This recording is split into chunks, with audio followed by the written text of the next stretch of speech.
E aí, hoje o papo é sobre as notícias que estão simplesmente chacoalhando o nosso mundo dev. A gente vai falar de uma briga de gigantes que pode mudar o jogo da IA para sempre e também de uma revolução no Next.js que vai, sério, transformar o jeito que a gente escreve código. Bora começar pela treta, que tá boa. Olha só essa frase. Roubar uma organização sem fins lucrativos. Pois é, a acusação é essa, pesada, né?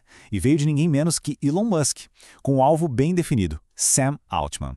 Essa frase, ela deu o tom da briga que explodiu no último mês. E olha, isso aqui vai muito, mas muito além de uma simples treta de rede social.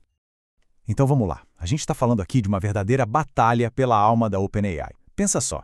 De um lado, a ideia original, sabe? Uma organização aberta, sem fins lucrativos, para o bem da humanidade. E do outro, a realidade de que para construir a tal da AGI, a inteligência artificial geral, aquela IA que pensa e aprende como a gente, precisa de muito, muito dinheiro. E é aqui que o negócio pega fogo. O Musk chega e fala: "Ei, o combinado não foi esse. Vocês transformaram a OpenAI numa empresa com fins lucrativos, quebraram o acordo original." E o Altman responde na lata: "Cara, eu peguei uma coisa que você mesmo tinha deixado pra morrer e salvei. Essa nova estrutura era o único jeito do projeto dar certo." É uma colisão de mundos, sabe? Uma briga sobre o verdadeiro propósito da AGI. E a jogada que fizeram para essa reestruturação, nossa, é genial e super controversa ao mesmo tempo. Imagina só, criaram uma estrutura dupla. Tem uma fundação sem fins lucrativos que, no papel, controla uma empresa que dá lucro. Com essa manobra, a fundação virou uma das mais ricas do mundo, com uma avaliação de 130 bilhões de dólares. E de quebra, a Microsoft entrou pesado no jogo, abocanhando os 27% da parte lucrativa. Uma jogada de mestre, né?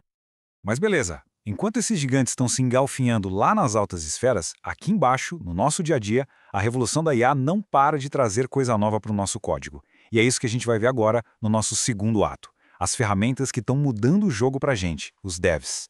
E vamos começar com uma novidade bombástica da versão.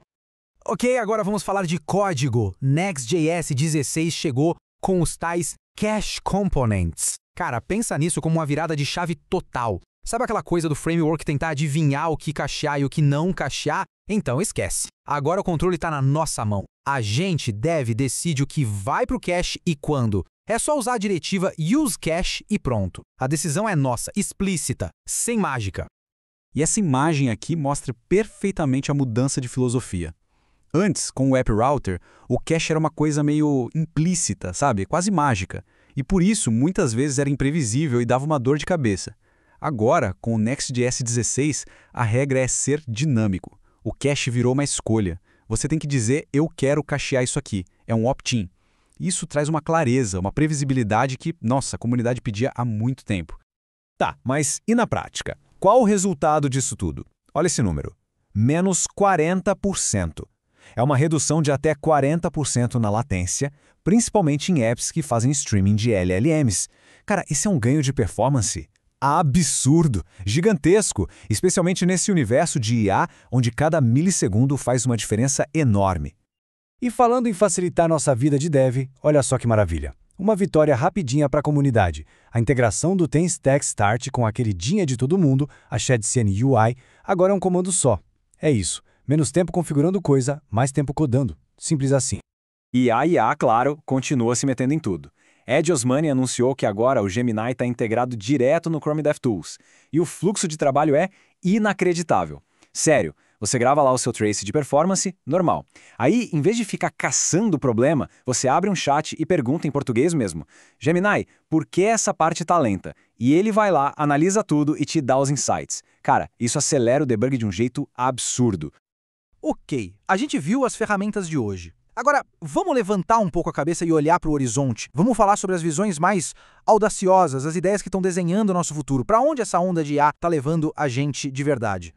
Essa frase da CEO da Vercel é simplesmente fantástica, porque ela tira todo o mistério dos agentes de IA, sabe? Não é mágica, não é uma caixa preta. A lógica é simples. Se dá para escrever um documento, o passo a passo de uma tarefa, então dá para ter um agente de IA fazendo essa tarefa. É uma visão super pé no chão e, ao mesmo tempo, muito poderosa sobre o futuro da automação. E aqui a gente vê essa ideia na prática, com números reais. A Vercel pegou uma tarefa, qualificação de leads, que precisava de uma equipe de 10 pessoas. Eles treinaram um agente de IA para fazer isso. Resultado, hoje é uma pessoa só supervisionando o agente. E as outras 9 foram demitidas? Não, foram realocadas para fazer um trabalho de maior valor, de prospecção. A ideia não é substituir, é potencializar o trabalho humano. E isso não é só papo da Vercel, não. O Theo Brown, que todo mundo na comunidade conhece da Ping.gg, foi lá, testou essa abordagem e o veredito dele foi esse.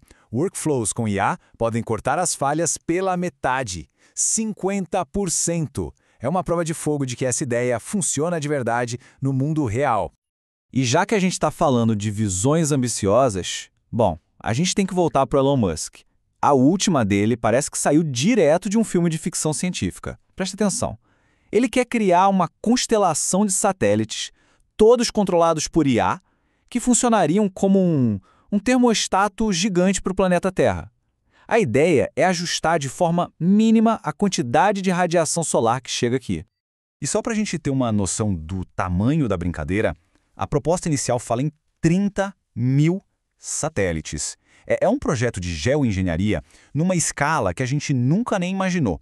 E o plano é usar a infraestrutura que já existe dos satélites Starlink como ponto de partida.